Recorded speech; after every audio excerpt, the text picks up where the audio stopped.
people are protesting following the release of disturbing body cam footage showing the moment 5 Memphis police officers allegedly beat Tyre Nichols. He died 3 days later. All 5 officers now charged with second-degree murder. Right now, we have live team coverage. Max Marcilla is among protesters in D.C. with their message tonight. Yamari Sase has more reaction and calls for accountability for officers here in the district. But first, we go live to Dave Laval. He has part of the newly released body cam footage and breaks down the latest developments. And Dave, it's horrific and really difficult to watch. Yeah, Chris, you definitely took the words out of my mouth on that one, as it really is hard to watch what happened earlier this month to Tyre Nichols. Demonstrators here at Lafayette Park wrapped up their protest about an hour ago. We don't know if any of them have yet seen the footage, but I did get a chance to talk to a first responder who came out here tonight, and off the camera, he told us it's worse than what he expected. The video shows Memphis police pulled Tyre Nichols from his car during the January 7th traffic stop, and the force used to try and take him into custody. That includes stun guns and pepper spray. Nichols somehow manages to escape as police fire a stun gun at him again. They take him into custody for a second time a short time later in another piece of video. He's handcuffed, yet one of the officers punches Nichols several times.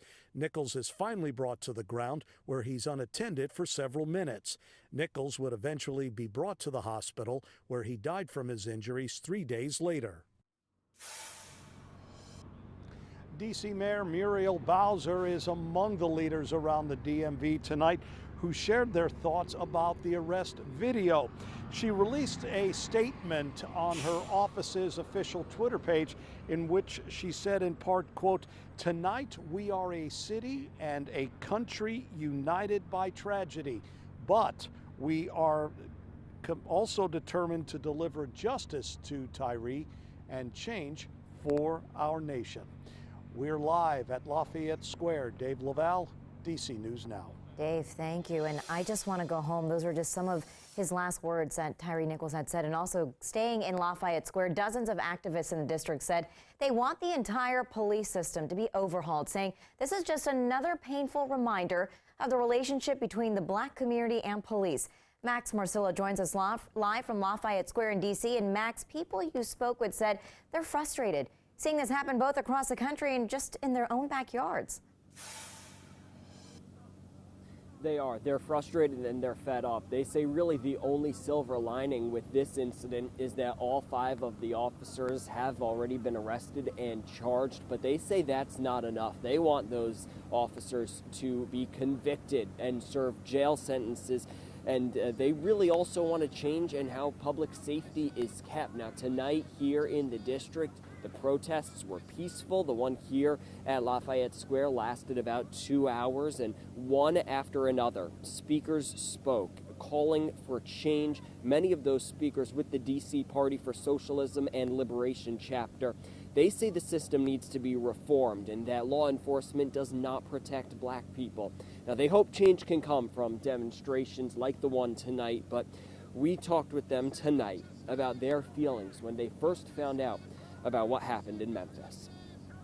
It is offensive to decency that this happened. It has happened here, and if we don't continue to fight against it, it's going to happen again. You know, like, this is something we see continuously. It's not new to us, but it's still going on, and we're begging for them to do something, and they're not doing anything. Now, the people out here tonight we spoke with say they will continue to demonstrate, continue to try to amplify their voices until they get the change that they think is just and right here in this community. Reporting live in the district, Max Marcilla, DC News Now. Max, thanks. Staying in the district, protesters blocked part of K Street tonight. It was a message to police and the community over the deaths of several African Americans, they claim, at the hands of police. Yamari Sase continues our live team coverage tonight in Northwest. And Yamari, they say enough is enough. Yeah, that's right. The protests on K Street, basically, there was a lot of anger in the atmosphere. Many people demanding change for within the system. Now, they emphasize what took place in Memphis is something that they see here all the time here in D.C., and they're honestly just tired of it. Now, the protest was organized by Harriet's Wildest Dreams here in D.C., and they're calling on the release of body cam footage of David Lazarus Wilson, Kevin Hargrave Shirt, and Troy Bullock, who were shot and killed by D.C. police last year. Now tonight they had a list of demands, and many of those included justice for these families and transparency when it comes to these incidents and exactly what took place. And I was also able to catch up with some speakers tonight, and one of them tell me that people are scared to even be in their own communities because of what they see police do. And another person tells me that there's a lot of solutions that can be done, but it's up to the leaders to take action. We see police officers who are banging people's heads into the sidewalk, who are picking fights with young children, right? So all of this violence we see nationwide because it is symbolic of the system as a whole. It does underscore and remind us that DC needs to end jump outs, that DC needs to think about non-police traffic enforcement, that DC should limit foot chases. And all of those things are easy enough to write into law if there was the will there. Now they are encouraging people to not watch that video, and they also mentioned something new tonight. They're starting a group called the DC Safety Mobilization Squad, and what that group will do, it's a group of volunteers that are trained to be able to respond to emergency incidents that are taking place in the district to avoid harmful situations that took place like in that video with Tyre Nichols. For now, reporting in Northwest DC, I'm Yamari Sase, DC News Now. Well, the governors of both Maryland and Virginia issuing statements this evening. Maryland Governor Wes Moore saying in part it's difficult not to fight back tears watching this video. The inhumanity that was shown to Tyre Nichols, a young skateboarder and amateur photographer, is intolerable by anybody, but especially by people whose job and responsibility it was to protect him. I'm thankful that the Department of Justice is engaged in this investigation, and these 5 individuals must be held to account for their barbarism. I know I speak for all Marylanders as we grieve with Tyre's family, friends, and community.